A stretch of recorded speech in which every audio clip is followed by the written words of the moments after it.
Gruesome Magazine. Hello, I am your host, Dr. Rotten, and this is Gruesome Magazine, where we review the very latest in streaming and video on-demand horror movies. Each week, my co-hosts, Jeff Mohr, Crystal Cleveland, Dave Dreher, and I will take a look at various spooky, scary, and gory genre offerings. Tonight, we are reviewing CREEPSHOW Holiday Special, which is streaming on Shudder this December. All right, joining me tonight is my co-host, Jeff Mohr. Jeff, how you doing, sir? My name is Jeff, and I'm a weirboar. A Weirmore. Weirboar. Also joining us tonight is yes, Dave Dreher. Forgot who I was. It did. I'm a were-gerbil, by the way. A were-gerbil? Weirgerbil. Where have you been hiding, sir? Don't ask Richard Gere.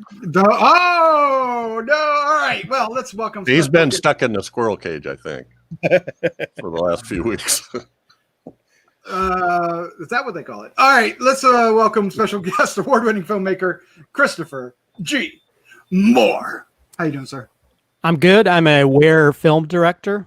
I really don't change it anything. I just look the same. Oh no! You turn into a filmmaker at midnight. Is that what it yes, and I turn back into a filmmaker after midnight. Oh my gosh! No, it's not noticeable. So yeah, that's the most amazing transformation But your hair ever. changes It'd be very easy for this show. You wouldn't have to do some like animated, thing in the middle of it because of budget constraints.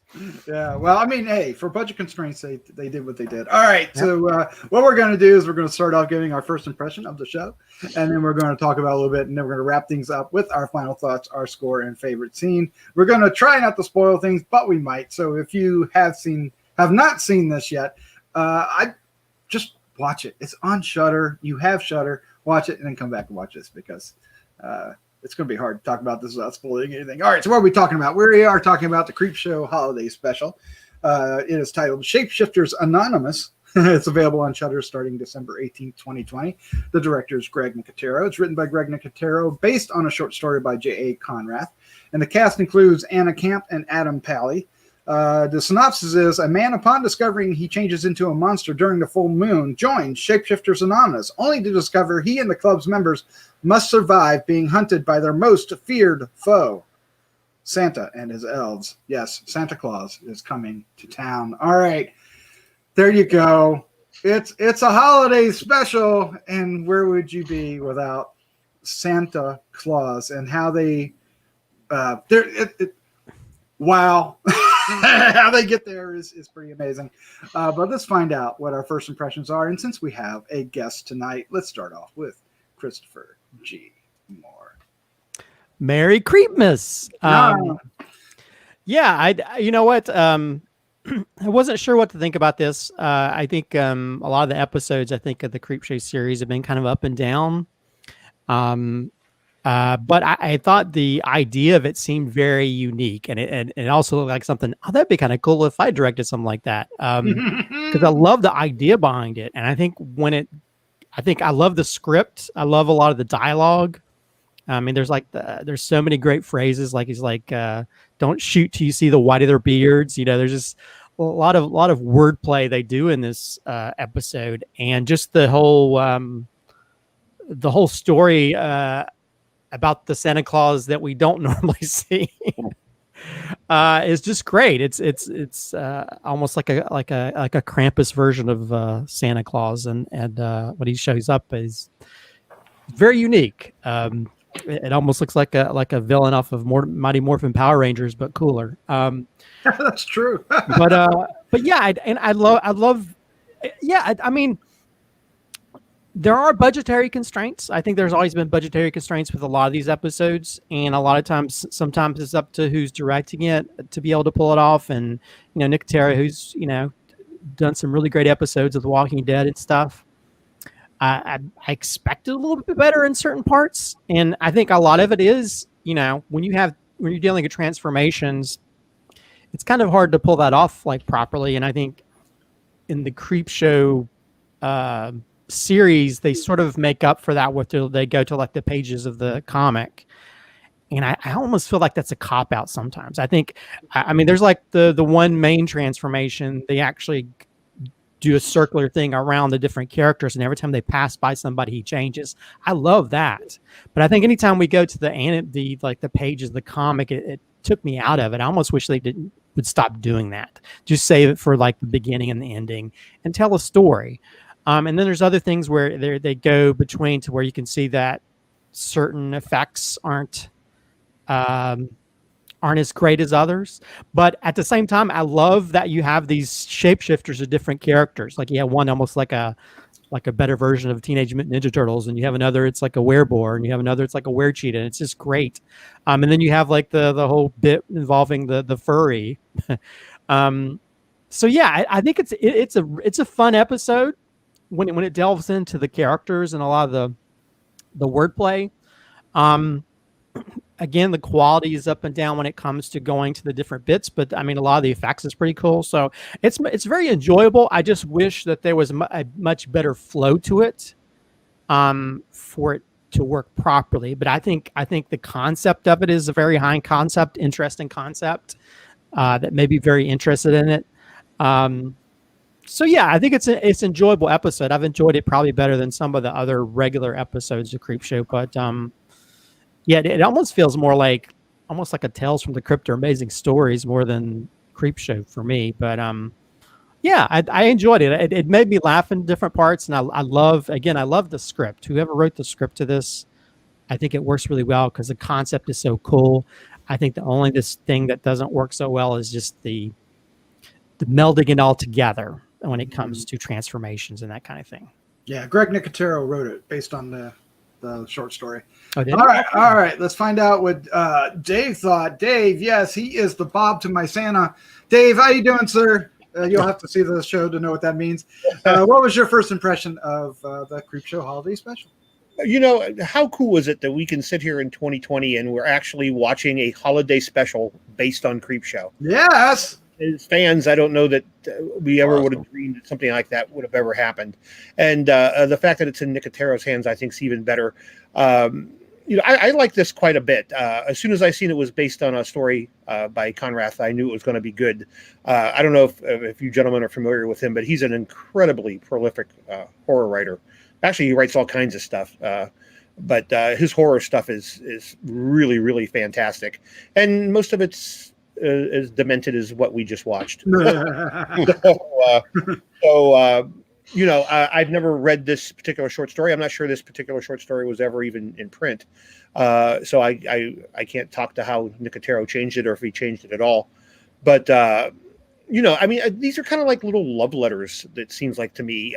You know, Nicotero's career is so deep-rooted in Romero. You know, I don't know. I kind of felt the love with this. Does that make any sense? There's passion behind this for certain. It was kind of a warm embrace of holiday horror here. I just really liked it. I overlooked. Christopher's not wrong when he's talking about the budgetary restraints. They're all there, but you know, I just didn't care. I just reveled in the fandom of it, and I enjoyed the living hell out of this thing. Enjoyed the living hell out of it. All right, let's find out what Jeff Mohr said. Yes, when it comes to elves, there's nothing better than Jeff Mohr. Jeff, what did you think of Creepshow Holiday Special? When it comes to elves, first off, I have to ask: Did you guys notice that the name of the dog of the old woman? Yes, it was. Oh my God, it was Maria. Yes. It was Maria Uspenskaya's character's name in Wolfman. Originally. When the password to get in was what, Landis? Wasn't that the password? Oh, was it? Oh my God! Yeah. Oh yeah. So there's some nice little eggs in there. I liked this a lot too. I just thought it was a lot of fun. I loved the idea of the Shapeshifters Anonymous and this whole. You know, they broadened it from lycanthropes to therianthropes, and I liked the practical effects. I felt the tone of the story was almost so the effects some of them seem kind of cheap or cheesy, but I felt like they fit the tone of the story. You know, it was almost like I was a teenage werewolf kind of stuff. I like that. Or teenage wolf man. And almost like a comic panel. And conversely to Chris, I really liked the comic panels. I thought they fit in really well. I loved how they, for some reason, I just went, this is great. And sort of like, I don't know, the old Batman, bam, crash, bam, seeing the panels of what happened to tell the story rather than going through a lot of practical effects and gores. I know it was probably, might have been a financial decision, but I loved it. I thought it fit in really well. It kind of gave me that 50s vibe. And you've got these comic characters. Frank Nicotero plays the Weirboar character in the meeting, and who turns out to be Greg Nicotero's cousin. And I was looking at his credits, and he's like a warm-up man for a bunch of different shows. So I could see that. He's a he was, yeah, I can see that too. Yeah. He did that pretty well. And so I like, each of the characters was different. We don't get real strong backstories. It's only 45 minutes long, but still, they each had different personalities, and I had a good time with it. Yeah, come on, you turn into a turtle. You eat lettuce. Yeah, yes, and the furry kept going oink to the boar, the weird boar, all the time. Yes. To give him a hard time. So I haven't been unfortunately the Creepshow series hasn't caught my attention as well as I'd hoped, but I really enjoyed this holiday special. Werewolves are, whatever lycanthropes, or what do they call them when they're the whole thingothropes? Therian. I those are my favorite kind of monsters. They always happen. I don't know why. The Wolfman has always been my favorite, but so I enjoyed the whole premise of this. I like the idea that there's this anonymous thing that they come and they just talk through their problems, and this guy's new and he doesn't, he's like, are you shitting me? You turn into a turtle, and all this stuff. And then it just goes sideways when when the alarms go off. And then you realize, he's not being pranked at all. Right. And so at first, really the special effects for the first half of it are limited to like here a flashback, there a flashback, really not much. And we get this wonderful backstory for Satan's claws that I really liked. Small spoiler there. And then when it all hits, I just had a great time. When they changed and transformed into the creatures, it was like you said, it was a better turtle than Teenage Mutant Ninja Turtles in a lot of ways. Even though it looked like a man in a suit, it didn't matter. It was great. I just had a great time with it, and it just didn't let me down at all. And the transformations, of course, weren't, there's no transformation like you would find in The Howling or in American Werewolf in London. You're not getting that. Literally, one transformation is like a animation shown on the wall behind the characters. They're like reacting to it, which I thought was really kind of cool. I mean, in one way you go, oh yeah, they can't really do that. They don't have they don't have the money to do it. There's a limitation there. But at the same time, I recognized what the innovation that they had to go to make it work, and for most part, that won me over. I mean, who was the one that said it had a lot of heart? Was it you, Jeff? No. Somebody said something about that there was a lot of love behind the movie, a little bit of the show. David did. I really saw that too. You just felt, from the structure of it to the acting, to the editing, to the comedy of it. It just felt, it was a good time. It's a 45-minute movie, and it goes by really quick, and it's a blast. And it really is. Who's the actress again that's in it? She's in like a lot of different. Yeah, she is. She was in all the Pitch Perfect movies. Anna Camp. Anna Camp. Yeah, she was in True Blood. Oh my God, True Blood. Mm-hmm. And she was putting the bacon to the face. I don't want bacon in my face. Whatever that movie was, we saw that, right, Christopher? Oh yeah, she was. That was a horror movie of a different kind. Yeah. So I guess in short, I had a great time and I wasn't expecting to. So yes, thank you. Well, I think, I think, I mean, I've heard about how they have to shoot these things. They have to shoot them really quickly. Shudder doesn't really have a lot of money to throw around, so they have to be very inventive, and that's why they have to do the cartoon stuff. But I think, if they'd done more stuff like the shadow in the background, they did more stuff like that. For me, it worked a whole lot better, but still I enjoyed it. I enjoyed the hell out of it. The concept of it is so crazy and wacky and fun. You can sort of see that they're having fun with this, and then they got some really great comedic actors to act that stuff out. To where, and I think some of that stuff definitely works, especially if you're having to explain the backstory behind Satan and God and all these things. You have to have some like artwork for that kind of thing, which is fine. But then it's like it goes from like, those really great effects things once they're in their forms. I mean, I loved all that stuff. I thought that stuff looked great.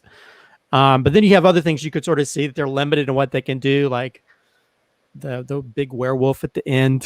He's just like, he can barely move, and it's like, oh well, they have effects budgets are pretty high, and if you're working with KMV effects, they can only do so much, so it's just fine. But then you have like Santa Claus with the whirling claws and stuff. Yeah. Although I did love the bit where he doesn't know what shapeshifter he is, so they have to go through this box of different things. Yeah, they have one almost like catnip, and it's just I love that. I almost really want to see more of that world, of that shapeshifter world. I would love to see like a whole film just based on that. That could be just a comedy. You don't even have to battle Santa Claus for that. But yeah, the whole concept, and I do understand, like, there's a whole battle sequence they do in the comic, which I can understand. They don't have the money because they look like they had just had one location. They had one room. That's all they can pull off, and it's fine. I think that's worked. I don't know. I almost really would have wanted to see a little bit more of the shape-shifting stuff and just be a little bit more inventive with camera work. But as a filmmaker, I know if you have a limited amount of time and space, they usually only allow them to shoot it like over a couple of days or so many days. And so you got to do what you got to do. But I think from what they created, this is probably one of my favorite Creepshow things they've made. Because I mean, the concept alone is so batshit crazy fun. You can't help but fall in love with some of that stuff, I mean, it just, it's such a, and they got really great actors to pull off those different parts. And also they have a really nice, without giving anything away, they have a nice twist in how things play out. Yeah, they do. Where it's like, whoa, where did that come from? And it's kind of, and that's funny in itself because it doesn't play out like these stories would play out normally. Yeah. I wanted to see the hippo. I'm just saying. Dave, me too. You're the special effects guy here. There's a lot of makeup in this. There's a lot of creature designs, and of course, Santa himself is a creature design in this particular one. I was impressed. You as an expert in this field. What about you? Were you impressed, sir? Well, you think I'm on a badmouth KMB effects? No, you're not going to badmouth KMB. The hell you do it, Doc. Yeah, again, I think given the money that they do have to work with, I think it's even more impressive, what they accomplish with things. So yeah, it's great all the way around. There's nothing to complain about in the FX at all that I can think of. I mean, all the creatures talked. They communicated, they moted. Once we had them, we didn't have them for as long as maybe we would have liked. But I mean, when they were there, it's wonderful. I mean, it's worth if you go into this going, it's worth sticking around for, because once things happen at the door, something starts banging on the door. This thing just really rockets into space, and it's a great time. I want to cosplay Santa Claus. That would be fun. Yeah. That would be fun. Have you guys ever seen Nicotero's little short film that I'm going to screw up the title? You can search for it. It's on YouTube. It's the Universal Monsters Tally. Yeah. I believe. This reminded me a lot of that. kind of the same shooting style and the same sense of humor, and the same call outs to the classic monsters. You can tell this was Nicotero. This had Nicotero's hand all through it, writing to the directing to the the whole ball of wax, which is good because I enjoy his stuff. Yeah, they knew how to light the creatures, and that's a big thing. A lot of times these creatures, and they won't light them properly, and they you just see all the seams, right? And they really did they lit these guys great. The fight editing was a little bit off for me. Didn't work so well. But I think the strength is in the script, and the strength is in the effects work in this, and that's the shining star. That's the Bethlehem star of this episode is the Christmas star, as it will. Yeah, the two leads are wonderful. Mm-hmm. They really are. They really are. Yeah. Well, and I thought the effects. I think I said they looked a little cheesy, but I thought they were exactly what they were supposed to be within the tone of the story. I mean, I'm sure they were worth it working with limited funds, but I thought they were what I would expect them to look like in this story, in this tone of this story like this. Yeah, I agree. Cheesy it's not a bad description of them, but awful is not what we're after here. It's they're not bad effects at all. No, there's just limitations sometimes on what they can do with them, because a lot of times when you make films, you make certain effects pieces that do certain things. And so a lot of times they're not going to be able to move a certain way or whatever. It doesn't make it a bad effects. It's limited to what you need it to do sometimes. But I think any of those things are show off pieces compared to other things that I've seen, by any other company. So I think they did a great job. And especially when you get to high concept stuff like Satan claws or a walking turtle or a sexy cheetah woman. All those things I think are really cool. Let me say it another way, and just to make sure that I'm getting my point across, is that I think they look. If you're going to design those to perfectly fit this story, that's what they would look like. Yeah, I agree with that.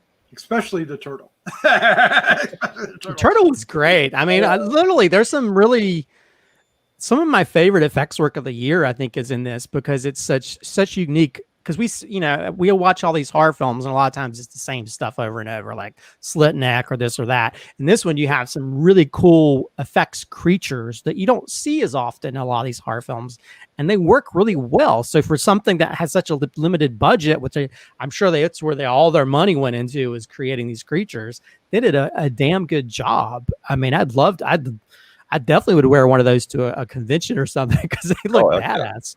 Yeah. I mean, even the generic Santa Claus elves things that came running through the door were great. I mean, dropping like flies left and right. It was fine.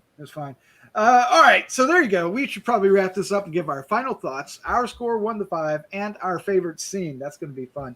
But before we do, we'd like to invite you to subscribe down below. If you do so, that will help others find this podcast, and if you do the like or dislike, that will help as well. And we'd love to hear some comments. What did you think of this? Do you want to see more? Are you happy that Creepshow 2 is the second season of this actually is coming in early 2021 on Shudder? I think you are. We also want to take just a brief moment to thank our patrons over at Patreon. They this time of year especially, we are very grateful. Without their support, Gruesome Magazine, Horror News Radio, Decades of Horror, Heroes and Droids would not be a thing. We just couldn't afford it. You'd be surprised. Right, Jeff? Oh. Hey. So thank you. Anything counts. I think, what are we doing now? Like 7 or 8 podcasts a week, or? I've lost count. It is. I know we've done 10 in a week before. They just fly by in a haze at this moment. But we're basically a Monday through Friday on YouTube and every week. So that's amazing. And my guys here, Jeff, Dave, Christopher, and all the rest on the other podcasts, it wouldn't happen with them as well. All right, so let's do this. Our final thoughts, our score, and favorite scene. We'll do the same order. So, Christopher, that means you, sir, are up first. Well, I've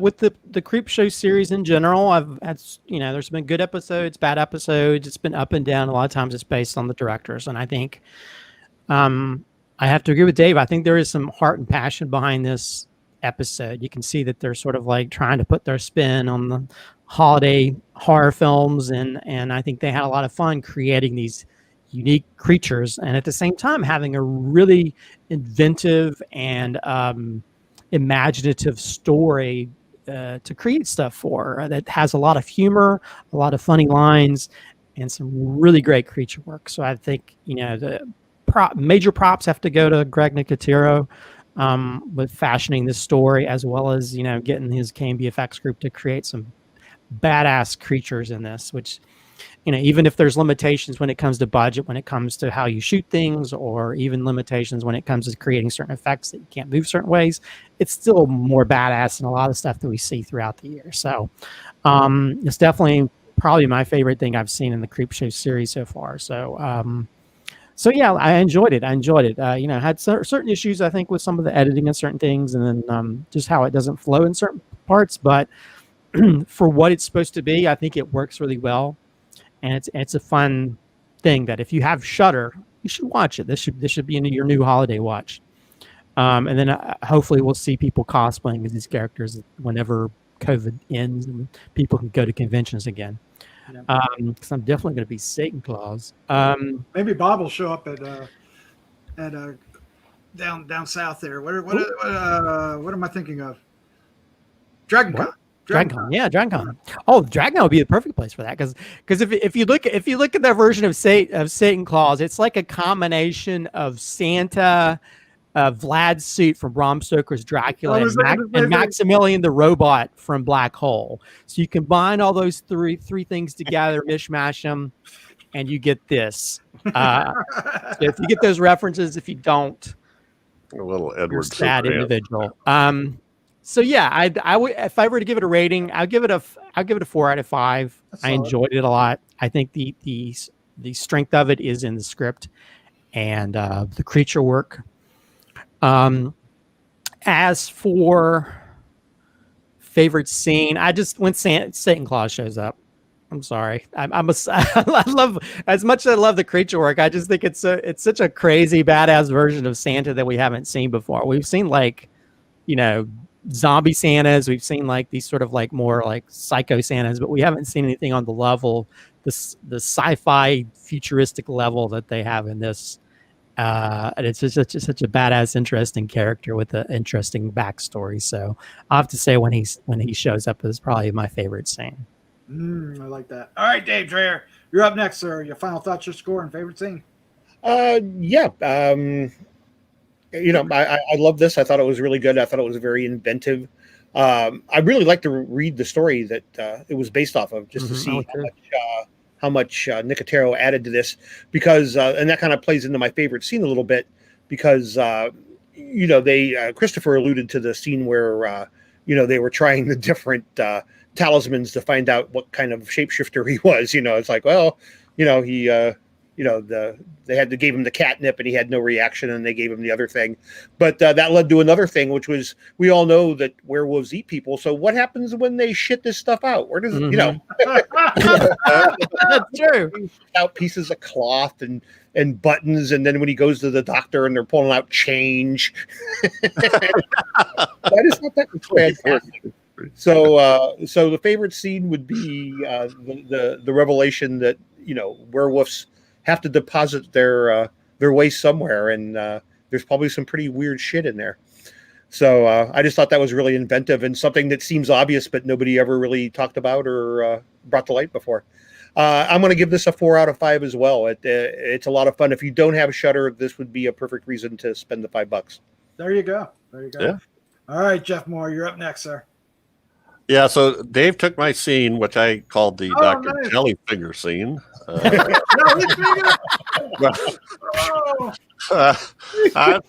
I'm going to take.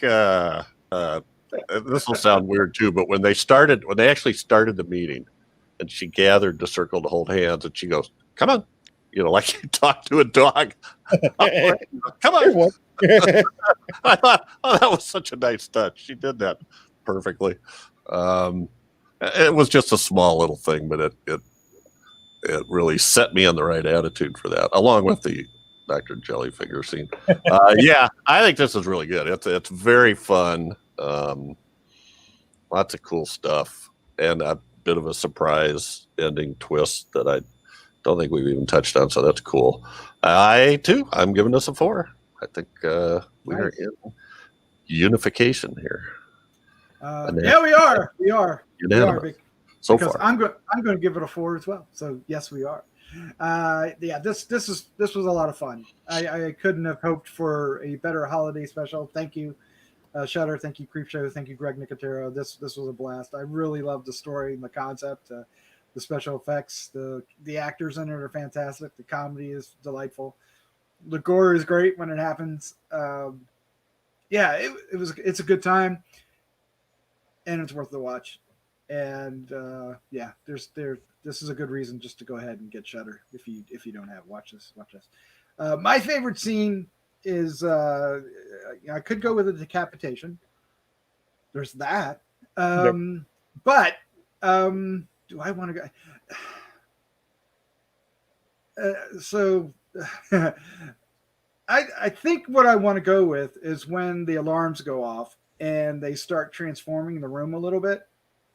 We get kind of that James Bond sci-fi room change with the guns sliding out the wall and the TV things coming out and folding up, and in a church of all places. In a church of all places. So it's like, okay, these guys are serious. They if it wasn't that, it'd just be Bob, straight up Bob. I really liked Bob from the get-go to the very end. I thought the whole idea of Bob and the fact that they just named him Bob is the best thing ever. The Book of Bob. Yes, the Book of Bob. Instead of doing like pulling out the Necronomicon, they pull out the Book of Bob. Well, that is like a hidden, chapter of the Bible of all things. Just that's such a funny concept, like because you always have like Leviticus, Bob. It's the Bob. All right, there you go. That's our review of CREEPSHOW Holiday Special, streaming on Shudder starting the 18th of December, 2020. Check it out and let us know what you think down below in the comments. We want to hear from it. Dave, Christopher, Jeff, thank you so much for joining me. This was such a blast to talk about. It was. Great fun. Lots of Christmas spirit and blood. Absolutely. And pulling stuff out of people's asses. That was I don't know what to say now. I'm totally lost. There's no denying it. I know. What do you say? All right, let's say good night. Good night.